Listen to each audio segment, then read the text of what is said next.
Vous êtes sur TV5 Monde, bienvenue si vous nous rejoignez dans 64 minutes. C'est l'heure de 64 débats. Manque d'eau, se dirige-t-on vers une faillite mondiale? L'humanité est-elle tout simplement menacée? L'humanité, la faune et la flore également, on va en parler. Oui, en tout cas, selon des chercheurs affiliés à l'ONU qui sonnent l'alerte avec fondatrice du Centre Recherche Action et présidente de Mayan, qui œuvre pour une prise de conscience de l'urgence à préserver le cycle de l'eau. Ce rapport que j'évoquais, il a été publié il y a quelques jours, le 20 janvier précisément. Le directeur de l'Université des Nations Unies pour l'eau, l'environnement et la santé a souligné la gravité des menaces qui pèsent sur l'eau douce au niveau mondial. Emma Aziza, l'heure est-elle grave ?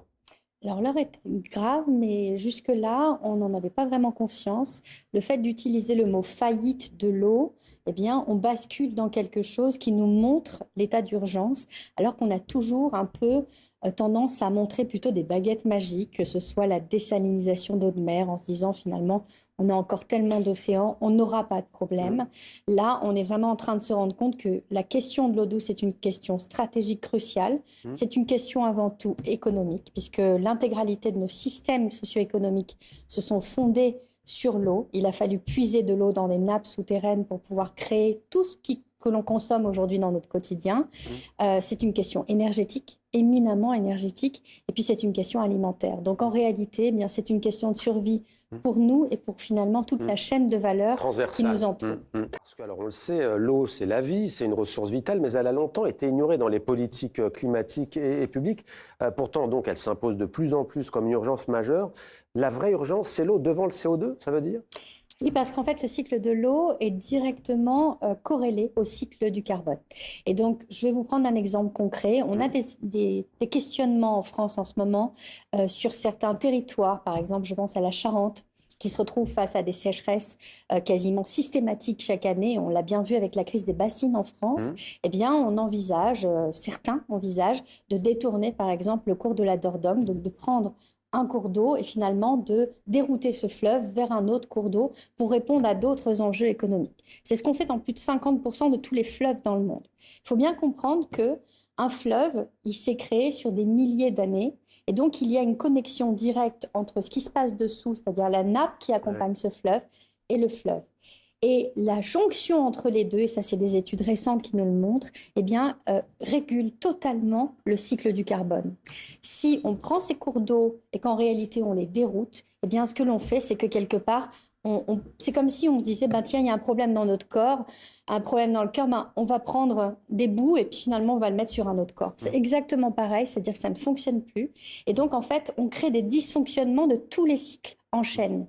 Et donc, commencer à penser le cycle de l'eau, c'est nécessairement réintégrer le cycle du carbone et c'est changer nos croyances. Je vous donne un autre exemple qui est frappant, c'est que la pluie, elle ne vient pas du ciel, elle vient du sol. Elle vient des végétaux, elle vient du fait que l'on ait un ensemble de bactéries, de spores, de champignons qui vont ensuite partir dans l'atmosphère parce qu'il y a une activité végétale au sol et qui va permettre ensuite de créer la pluie. En fait, c'est toutes nos manières de penser que l'on va devoir revoir. Alors j'aimerais que l'on regarde une carte maintenant sur le monde et ce fameux stress hydrique. Quels sont les pays, les zones les plus concernées? Je me tourne vers vous. On sort sur cette carte. Alors j'ai vu qu'il y avait des pays, mais je dirais plutôt des zones qui reviennent. Alors il y a le Grand Lac Salé dans l'Utah aux États-Unis qui a vu sa superficie diminuer de manière drastique. On parle d'Indonésie aussi, des Philippines, de Mexico. Vous évoquiez les sous-sols avec des conséquences dramatiques en la matière. Pour vous, cette carte, elle nous dit quoi? Et alors, deux choses. Premièrement, un pays qu'on n'attendrait pas, c'est la France, parce qu'à la base, la France est tempérée. Très orangé. Et l'Angleterre. Et donc, la Grande-Bretagne, on voit très bien que ce sont des pays qui sont touchés par une bascule très violente et très rapide. Pourquoi? Parce que ce sont les deux pays qui sont l'entrée du cycle de l'eau dans l'Europe. Et lorsque vous changez les vents, vous changez les situations en fait de manière globale, au lieu d'avoir des dépressions qui amènent de l'eau et ensuite qui permettent un recyclage au niveau de toute l'Europe, eh bien, on a tendance à perdre notre eau ces dernières années. On n'est pas prêt parce que ces pays ont toujours été riches en eau. Ça, c'est une première chose et on est beaucoup plus fragile quand on n'est pas habitué. Deuxièmement, on voit très bien la Tunisie, l'Algérie ou encore le Maroc, eux, arrivent devant un mur.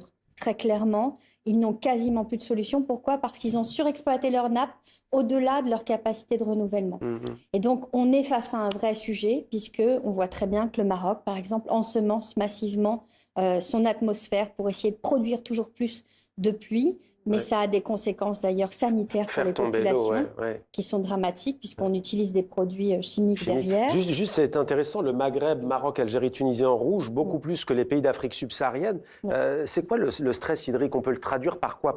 C'est pas la sécheresse, c'est quoi? C'est la pénurie d'eau? On peut traduire par quoi? Par la rareté de l'eau? En fait, c'est le fait que la demande de la plante en eau ne soit plus satisfaite parce qu'elle n'est plus capable d'être alimentée ni par les nappes ni par les rivières. Et donc, on a un stock d'eau qui arrive et qui réussit à s'infiltrer. Mais si vous prélevez plus, eh bien, à chaque fois, vous allez baisser le niveau de la nappe. C'est ce qui s'est passé sur le Maroc.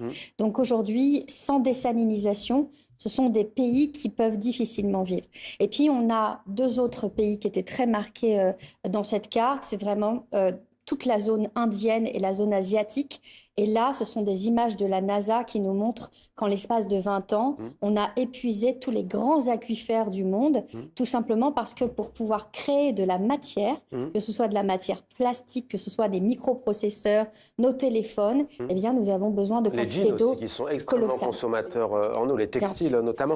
Alors, en surface, environ 35% des zones humides ont disparu en un demi-siècle. La moitié des grands lacs du monde ont vu leur superficie diminuer. J'évoquais le grand lac Salé dans l'Utah. Et ces tendances concernent aussi les eaux souterraines. 70% des principaux aquifères présentent des niveaux à la baisse à long terme. Toujours selon le rapport qu'on évoquait, j'aimerais qu'on regarde quelques causes à l'image de ce stress hydrique. La modification des modes de consommation. Il est question évidemment du gaspillage, l'agriculture intensive, dérèglement climatique, déforestation aussi, pollution, réchauffement climatique provoqué par l'émission évidemment de gaz à effet de serre. L'éducation, vous misez beaucoup sur ça, Aziza, mais à un moment donné, il faut aussi des décisions. Comment faire? Alors déjà, effectivement, l'éducation, la formation, c'est absolument obligatoire parce qu'on a besoin de comprendre l'enjeu.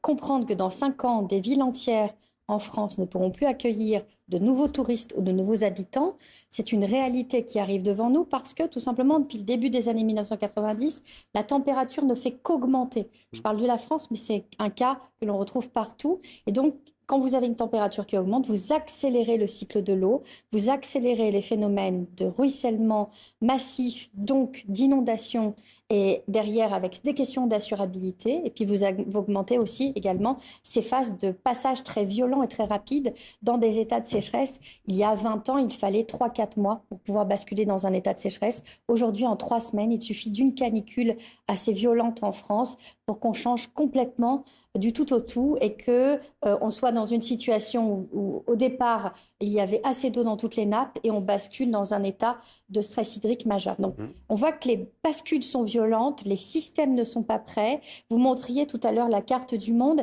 et une question, vous parliez de Mexico qui a perdu près de 10 mètres de hauteur par endroit d'effet de subsidence. C'est quoi? Eh bien, c'est tout simplement le fait que quand vous allez pomper de l'eau dans les milieux souterrains, eh bien, vous allez baisser le niveau du sol, donc vous allez baisser le stock potentiel. C'est comme si vous aviez un réservoir et quand vous enlevez l'eau, eh bien, finalement, vous laissez du vide, le tout s'effondre, et ça s'affaisse et c'est un problème pour les villes qui déplacent aujourd'hui leur capitale.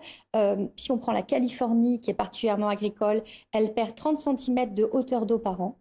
30 cm de hauteur des sols, pardon. Donc on voit à quel point, en fait, ces questions sont absolument cruciales parce qu'il s'agit de déplacement de population à venir. Donc Emma, Aziza, d'avoir été avec nous pour vos éclairages respectifs, très enrichissants et j'espère que chacune et chacun d'entre nous, effectivement, prend de plus en plus conscience de l'importance de préserver cette ressource précieuse qu'est l'eau. L'Albanie